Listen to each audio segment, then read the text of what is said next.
artisane de la chaîne Décolle ta vie. Et aujourd'hui, je vais vous présenter Christophe. Là, voilà. Et donc vous allez connaître son parcours, sa vie, et aussi voir les difficultés qu'il a pu rencontrer dans sa vie, mais aussi toutes les forces et les ressources qu'il a pu découvrir tout le long de sa vie. D'accord? Donc Christophe, bonjour. Bonjour Ayette. Bonjour. Alors, raconte-moi un petit peu ton parcours et qu'est-ce qui t'a fait passer vraiment du statut salarié, d'accord, à aujourd'hui en mode vraiment entrepreneur. En fait, il n'y a rien de forcément très original par rapport à ça. Simplement, c'est vrai que c'est la vie qui m'a amené à entrer dans l'entrepreneuriat. J'avais testé ça quand j'avais une vingtaine d'années, ça n'avait pas fonctionné. C'était pas forcément la bonne période pour moi pour entreprendre ce genre de choses. Donc je suis vite retourné dans le salariat, c'était tranquille, avec le Saint Graal qu'on appelle le CDI à la clé. La sécurité. La sécurité de l'emploi, donc ça c'était top avec les congés payés, chèques déjeuner, mutuelles, enfin bref, la belle vie, c'était royal au bar. Et puis dans mon parcours professionnel, j'ai intégré le service commercial parce qu'a priori j'étais qualifié pour ce genre de poste. Tu travailles dans quoi? Dans une grande agence de communication en fait. D'accord. Et donc je vais aller voir des entrepreneurs, des entreprises pour leur vendre de l'espace publicitaire. D'accord. Donc c'était intéressant, ça m'a appris plein de choses, ça m'a permis de découvrir aussi des activités que je ne connaissais absolument pas. Tu as élargi ton champ de compétences, entre guillemets. Carrément, carrément, donc ça c'était passionnant. Sauf que évidemment, comme l'entreprise dans laquelle j'étais avait été rachetée par un fonds de pension américain, il y avait des objectifs à la clé et donc une forte pression. Nous les commerciaux, on nous incitait à vendre beaucoup. Donc chaque jour de plus en plus... Et moi ce qui me gênait particulièrement c'est ce que j'appelle la vente forcée. Vendre du produit à un client qui n'en a pas du tout besoin. Mais tu le vends quand même.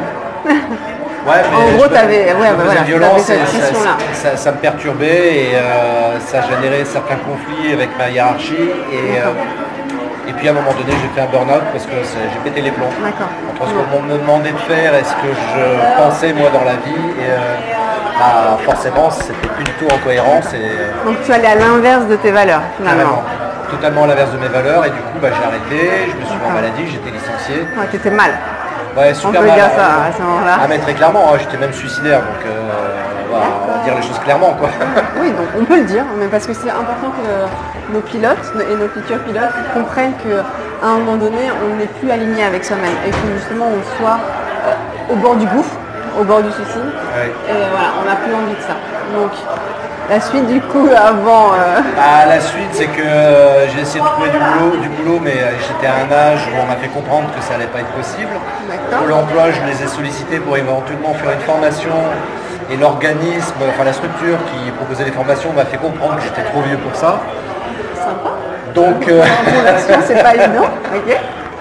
Donc j'ai dit bon ok qu'est-ce que je sais faire? Si je sais faire de la vidéo, donc je vais faire ça alors du coup puis je vais me débrouiller tout seul. Ça te parlait? Ah mais carrément oui, parce que c'est quelque chose que je fais depuis très très longtemps, donc pour moi il n'y avait rien de nouveau par rapport à ça, mais de basculer dans l'entrepreneuriat, c'était pas du tout un objectif que j'avais. À la base. Mais pas du tout. Donc je me suis orienté là-dedans et j'en suis très heureux, je gagne, en tout cas au début je gagnais largement moins bien ma vie que dans mon poste salarié, mais avec un confort de vie, une sérénité. C'est ça. Et ça n'a pas de prix. Et ça, franchement, ça n'a pas de prix. Donc tu t'es lancé dans l'entrepreneuriat par rapport à une passion.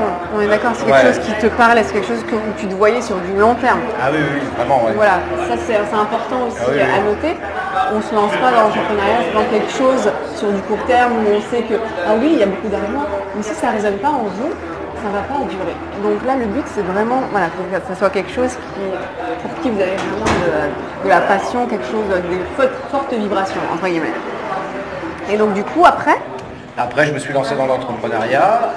Ça a été très compliqué parce qu'en sortant d'un burn-out, j'ai été suivi pendant un an par un psychanalyste parce que j'avais besoin de refaire un petit peu le point sur ma vie.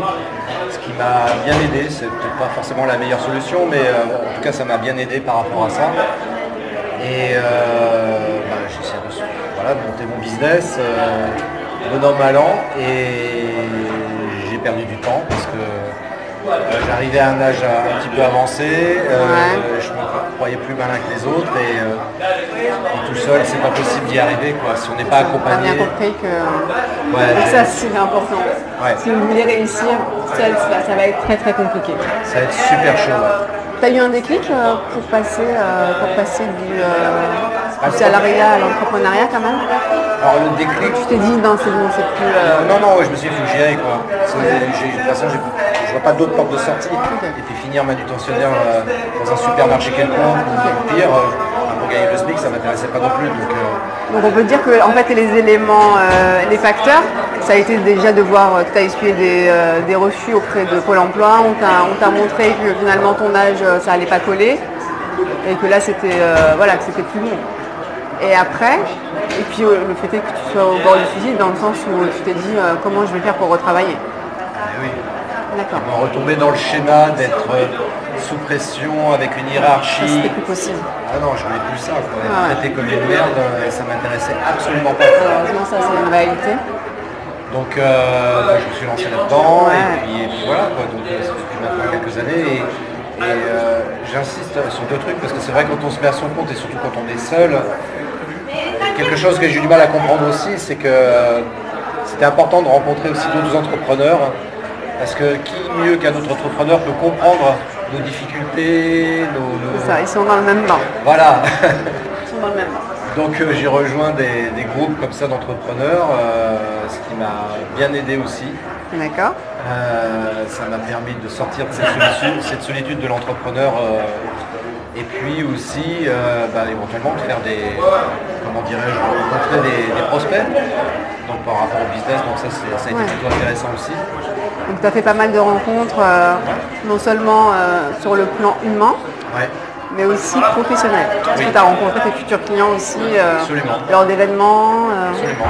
Quelques-uns sont devenus des amis. Oui, voilà, ça a dépassé... D'accord. Donc ça, je trouvais ça vachement bien. C'est pour ça que je dis toujours, faites du networking. C'est super important. En tout cas, quand vous vous lancez dans l'entrepreneuriat, oui. ne pensez pas que ça se fait dans vos tours d'ivoire. C'est vraiment en rencontrant les autres que vous allez avoir des facilités. Comprendre qu'en fait, c'est une grande famille finalement l'entrepreneuriat. Et les codes de l'entrepreneuriat ne sont pas du tout les mêmes que dans le monde du salariat. C'est d'autres valeurs, c'est vraiment ça. Justement en parlant de valeurs, quelles étaient les tiennes? Quelles sont les tiennes? Quelles sont les valeurs qui te portent toi aujourd'hui? En fait, moi, il y a deux valeurs essentielles en fait, qui me tiennent vraiment à cœur. C'est d'une part l'écologie et d'autre part le partage. L'écologie, c'est-à-dire que moi je ne supporte pas le gâchis, j'aime pas ça. Et gâcher mon temps ou gâcher éventuellement un produit ou un service que je propose, ça me dérange aussi un petit peu. Et puis la deuxième chose évidemment c'est le partage. Et le partage, c'est-à-dire que moi j'adore partager avec les gens. Je trouve ça super enrichissant, humainement parlant. Oui, il y a une générosité en toi qui veut plutôt coopérer avec les autres. C'est vrai que dans mon métier de vidéo, par exemple, moi, je rencontre pas mal de confrères et j'adore échanger avec des confrères. C'est top. Et quand je rencontre des gens qui me disent non, on est concurrents, ok, laisse tomber, bouge, ça m'intéresse pas. On n'est pas en phase. C'est ça. C'est-à-dire que le mindset, l'état d'esprit de la personne, c'est concurrent. C'est clair. C'est vrai qu'on peut en rencontrer. C'est vrai que dans l'entrepreneuriat, on peut aussi rencontrer ce genre de personnes, mais c'est des personnes qui n'ont pas encore compris ce qu'était vraiment l'entrepreneuriat et qui fonctionnent encore en mode mindset salarial. Donc c'est là la nuance. Et donc ces deux notions-là, et puis dans le partage, je veux dire par exemple dans la... Oui, tu t'entoures des personnes qui ont des valeurs communes aux tiennes. Ouais, des valeurs communes et comment dirais-je, ce qui a été aussi compliqué pour moi à comprendre, c'est de savoir bien s'entourer aussi. Alors, bien s'entourer, c'est-à-dire d'être entouré de gens qui sont là non pas pour te juger ou d'avoir des propos, des pensées négatives. Ils sont dans la bienveillance. Voilà, les gens qui sont dans la bienveillance, moi c'est ça qui me plaît vraiment. Je kiffe, moi, vraiment les gens qui sont brillants et qui savent rester simples et bienveillants par rapport aux autres. L'humilité. Voilà. On est d'accord. En un mot, c'est ça. L'humilité. L'humilité, c'est-à-dire vous avez des connaissances, vous avez des compétences, vous avez un mindset de dingue. mais vous restez avec une certaine unité. Et c'est ça qui va être encore plus attractif, c'est ça qui va être un aimant vers vous. Alors que c'est vrai que si les gens ils se sentent ils ont décollé du sol, ils sont plus authentiques quelque part, ils perdent de leur authenticité. Clairement. D'accord. Non, pour moi c'est important ça. D'accord. Puis après oui, toujours dans l'idée de bien s'entourer aussi, trouver des gens qui vont nous inspirer aussi, qui vont nous permettre de nous tirer aussi vers le haut. Parce que ça c'est important, et encore plus quand on est entrepreneur. Complètement. L'entourage. L'entourage, ouais, c'est L'entourage est important. Donc j'ai fait un peu d'élagage moi dans mon entourage. Un petit nettoyage, par-ci par-là, c'est important. Ouais. Du coup, si tu nous parlais un peu plus donc, du coup, de ton travail, de ta passion aujourd'hui, comment tu l'exerces, comment ça se passe? Alors, qu'est-ce que je fais? Tes services. Voilà, mes services très précisément. En fait, moi, je fais du marketing vidéo. Je suis un expert en marketing vidéo. Ça fait depuis 30 ans que je fais de la vidéo. Ça fait depuis 1996 que je suis sur Internet. 96 parce que c'est la date à laquelle j'ai mis mon premier site web en ligne. À l'époque, c'était la préhistoire, évidemment. Oui, c'est ça. Ça remonte. Ça remonte un petit peu et j'ai suivi en fait les évolutions comme ça du web. Et je me suis mis sur les réseaux sociaux quand ils sont apparus aussi. Et je me suis toujours passionné par ça. Et c'est vrai que quand je dis aujourd'hui je propose du marketing vidéo, parce que réaliser simplement une vidéo, pour moi, je me suis rendu compte que ça n'était pas suffisant. J'ai vu de nombreux chefs d'entreprise pour lesquels j'avais réalisé une vidéo et qui s'en servaient pas pleinement pour leur communication. Et je trouvais ça dommage. Je reviens toujours à cette notion d'écologie, j'aime pas le gâchis. Bien sûr. Et donc, du coup, ça te parle. Et ouais, carrément. Ouais. Et donc je trouvais que c'était du gâchis de me dire, putain, je leur fais une vidéo. Après, ils me payent, c'est top, mais ils s'en servent pas et c'est dommage pour eux, quoi. Et c'est pour ça qu'aujourd'hui, j'ai plutôt un discours un peu plus global. Quand je rencontre un chef d'entreprise qui me dit, ouais, on se retrouve à faire une vidéo, je dis, ok, pas de problème. Et je l'amène toujours sur une discussion, c'est quoi votre communication aujourd'hui? On va sortir de l'outil vidéo à proprement parler. Tu apprends à découvrir en fait ton interlocuteur. Carrément. Et ses vrais besoins. Carrément. Donc ça va être vraiment une vidéo personnalisée. Un marketing vraiment qui va être à l'éthique et à l'image de son entreprise. Tout à fait. Et l'idée à travers ça, c'est vraiment de proposer une vidéo qui puisse s'intégrer parfaitement à sa stratégie de communication et marketing. Et qui puisse être utilisée. Exactement. C'est l'essentiel. Et là, le recyclage est important. Voilà, ça, c'est l'écologiste qui parle. Ouais, mais l'écologie, elle est dans plusieurs domaines, en fait. On peut le voir comme ça. Bien sûr. Et du coup, là, ça devient efficient. Voilà, tu lui donnes une vidéo qui va être performante et qu'il va pouvoir vraiment utiliser. Et ça va lui servir dans son business. Ok. Maintenant, si je vais gratter un petit peu, moi, ce qui m'intéresse aussi, c'est de voir le petit garçon que tu as été. Le petit garçon que tu as été. Mais oui, parce que je trouve ça toujours intéressant de voir voilà comment on a été quand on était enfant et comment on devient aujourd'hui. Et donc, voilà, comment tu étais quand tu étais petit garçon, quels étaient tes rêves? Parce que je sais qu'il existe encore, comme dans chacun de nous d'ailleurs. Oui. J'étais un petit garçon très réservé, on qualifierait même de timide. Ouais.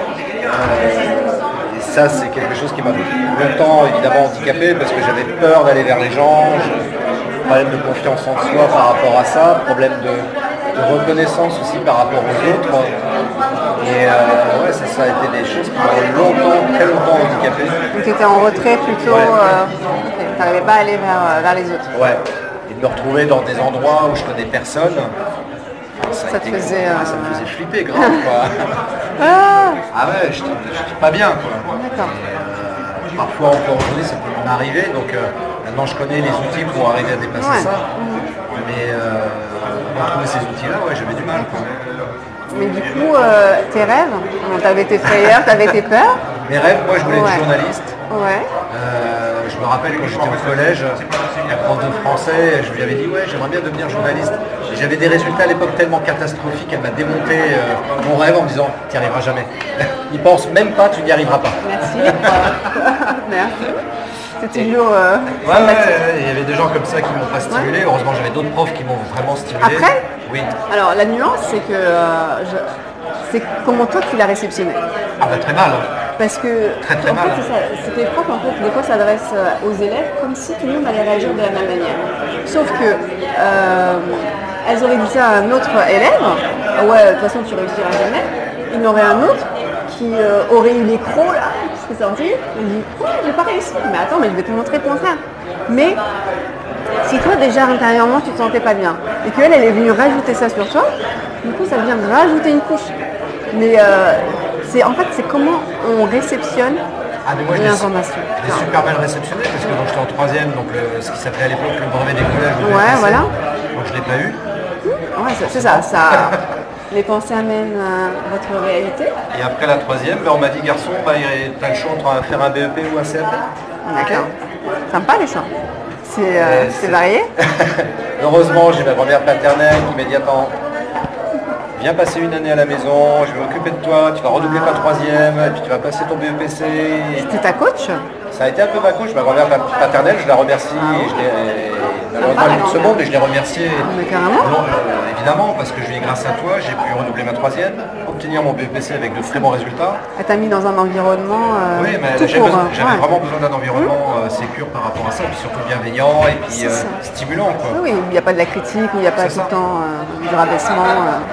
Et puis du coup, après j'ai pu faire un cycle long, donc avoir mon bac avec mention. D'accord. C'était vachement bien. Ok, super. Le bac, je me suis rendu compte que c'était pas suffisant, mais voilà, j'étais assez content de moi par rapport à ça quand même. Bah, tu m'étonnes. Je suis pas devenu journaliste pour autant. Ouais. Est-ce que c'est toujours ton rêve justement? Oui et non, parce que moi, tu vois, il y a un truc qui m'aurait vachement plu, mais il y a un personnage comme Antoine de Saint-Exupéry qui me faisait rêver quand j'étais gamin. Parce que lui, c'était un journaliste reporter de guerre. Ouais. Et ça, c'est un truc que vraiment j'aurais aimé pouvoir aller voir sur le terrain, dans les pays en guerre, voir comment ça se passe. Et même encore aujourd'hui, quand je vois en mode reporter, des pays comme du Moyen-Orient où il y a des conflits, etc. Ça me plairait bien. Je peux tout royaumer à zéro parce que quand on sent plein de journalistes qui sont fait des capitaines pour dire les choses comme elles sont. C'est ça qui me fait flipper, mais pouvoir, même encore aujourd'hui, ça m'arrive d'aller sur YouTube et de voir certains journalistes, ce qu'ils ramènent comme image. Montrer des images vidéo de la réalité du terrain et je trouve ça fascinant. Donc, c'est énorme. Mais bon, voilà. Ça c'est le petit enfant en toi là qui vient se nourrir de ce rêve-là. Mais aujourd'hui, c'est plus ton rêve, véritablement. C'est plus mon rêve. Je pense que j'ai plus l'âge pour ça et puis c'est plus trop de toute façon d'actualité. Ouais, c'est ça. Alors, vers quoi tu veux aller? Dis-nous tout. Moi, j'aimerais bien. Moi, ce qui me fait vraiment kiffer, c'est quand je parlais de la valeur de notion de partage, c'est vraiment d'aider les entrepreneurs à développer leur business par les conseils, les compétences que je peux avoir. Il y a un exemple que j'aime bien rappeler qui m'avait vraiment frappé. Un gars un jour qui m'avait appelé parce que je fais du drone, donc il voulait avoir des conseils sur le drone. Super image, voilà. Et donc on avait échangé au téléphone là-dessus, je lui avais donné quelques conseils là-dessus. Et puis quelques temps après, je l'ai croisé dans un salon. Il exposait dans un salon, moi j'étais simple visiteur. Qui m'interpelle, il me dit mais on a discuté ensemble une fois au téléphone, tu te rappelles pas? Non, je me souviens pas. Il dit écoute, je voudrais te remercier parce que grâce au conseil que tu m'as donné, ça m'a permis de monter ma boîte. Et ça m'a fait chaud au cœur parce que je dis c'est ça que je veux faire. Toi, c'est-à-dire que tu oublies le bien que tu fais, mais les personnes à qui tu as vraiment rendu service, elles te le diront jamais. Tu vois, ça me suffit quoi. Pouvoir me dire que je peux contribuer à l'épanouissement dans la vie entrepreneuriale des gens, voire la vie privée des gens, moi c'est mon meilleur salaire en fait. J'ai besoin d'argent pour vivre évidemment, mais évidemment, ça fait partie de prioritairement le numéro 1, le truc numéro 1 c'est ça quoi, qu'il y ait des gens qui me le disent ou simplement parce que je le sens ou je le sais, dire j'ai pu contribuer quelque part à ce que cette personne trouve la bonne voie pour elle dans son business.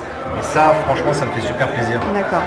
Du coup, alors, si on prend la plus belle version, donc future de Christophe Train, ça serait quoi? Vraiment, voilà, celle que tu aimerais atteindre, sans censure, d'accord? Où tout est possible. J'insiste. La plus belle version sans censure et dans l'hypothèse réelle que tout est possible.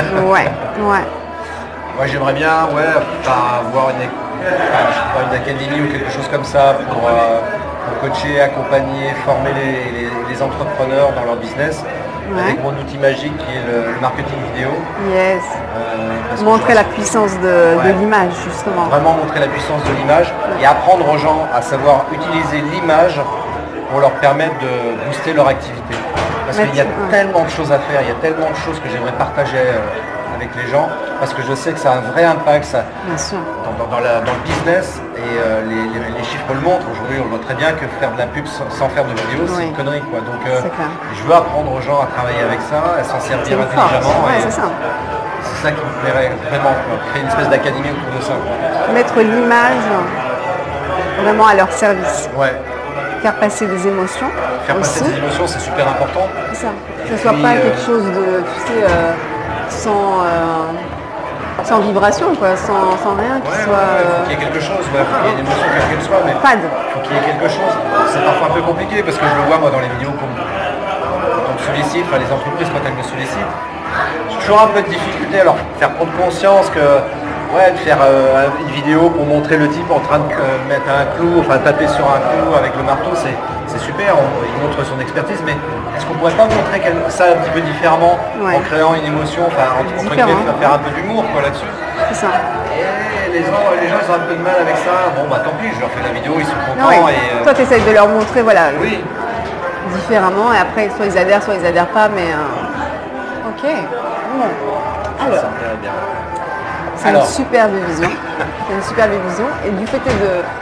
C'est ce qui est magique ici, c'est que sur Décolle ta vie, c'est que quand tu émets ta vision, elle se réalise. Donc je suis désolée pour ça. Elle va se réaliser. Donc par contre, ce que j'aime demander aussi, c'est les conseils que tu pourrais donner.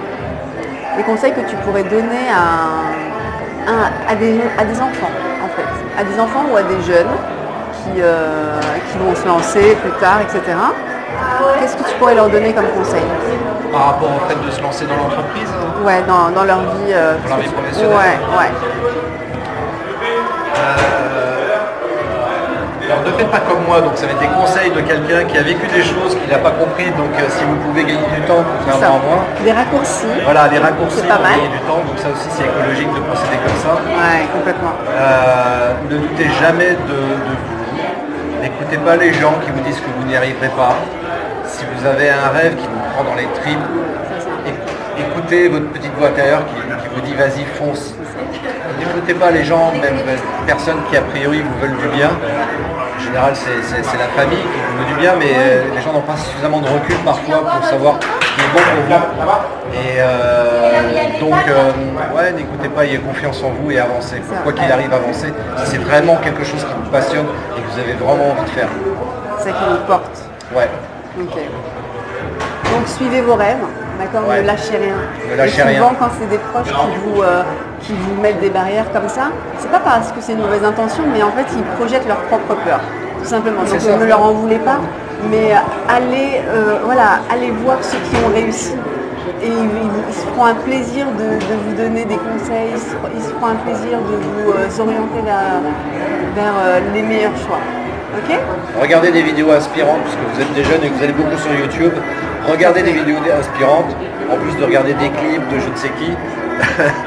Regardez des choses aussi qui peuvent vous aider à vous enrichir par rapport à vos rêves. Voilà. Ça, il faut y croire à fond. Et devenez les héros de votre histoire. C'est ça qui est important, devenez les héros de votre histoire. Les héros, les metteurs en scène. Les metteurs en scène, absolument, soyez acteurs. Ouais, d'accord. Réalisateurs, acteurs de votre vie. C'est ça, c'est vous qui écrivez l'histoire. Oui. C'est vraiment ça. Comme je dis toujours, la star, c'est vous. Ouais, et personne d'autre. Et si tu donnais un conseil là à un salarié et qui, tu vois, ça le démange, il veut rejoindre le monde de l'entrepreneuriat, mais trop de peur, trop de blocage, mais non, mais je peux pas. Alors, si tu es salarié, n'attends pas de faire un burn-out, donne ta démission, fais une rupture conventionnelle et puis réalise ton rêve. Réalise ton rêve avant qu'il soit trop tard, pour pas que tu aies des regrets le jour où tu vas faire pousser ton dernier souffle en disant si j'avais su j'aurais peut-être pu faire ça, etc. La vie elle est courte et c'est juste impressionnant en fait. Les personnes âgées, en fait, il y a 90% des personnes âgées qui regrettent de ne pas être passées à l'action, qui regrettent leur vie et ils se rendent compte qu'ils sont passés à côté de leur vie, qu'ils ont vécu la vie de peut-être de la projection qu'on leur faisait, ils n'ont pas vécu leur vie. Et ça, c'est dommage de s'en rendre compte vraiment à la fin de sa vie. Donc n'attendez pas les derniers moments, les derniers instants, même si voilà, rien n'est jamais trop tard. Mais ça serait dommage de ne pas en profiter là, maintenant, now. Donc, now. Donc, un dernier mot de la fin, Christophe? Qu'est-ce que tu pourrais dire à nos amis pilotes ou futurs pilotes qui vont se lancer dans l'aventure? Un truc que je pourrais dire, c'est faites confiance. Faites confiance en la vie. La vie ne veut que du bien. Même si parfois on peut trouver injuste certaines situations que l'on peut rencontrer, soyez assurés que c'est juste pour notre bien et pour nous faire grandir et nous amener à sortir de notre zone de confort. Et il n'y a que comme ça d'ailleurs qu'on peut grandir, parce que si on reste dans le confort, voilà, ok, on n'apprend rien, on n'avance pas, on n'avance pas. C'est exactement ça. Donc sortez de votre zone de confort. Sortez de vos zones de confort. Et décollez votre vie, elle est importante, honorez-la, d'accord? Donc vous allez retrouver toutes les informations concernant Christophe Train dans le descriptif, d'accord? N'hésitez pas à aller le voir si vous voulez que votre business cartonne, parce qu'il a les images qu'il faut, il a le mindset qu'il faut pour vous accompagner. Donc moi je vous mettrai tout ça dans le descriptif. Absolument. Alors, en cadeau, j'offre une session stratégique gratuite.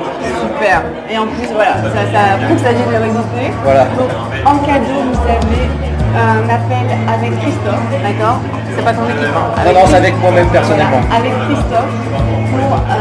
Donc, c'est un appel stratégique pour vous donner tous les conseils pour décoller votre entreprise pour ceux qui sont lancés.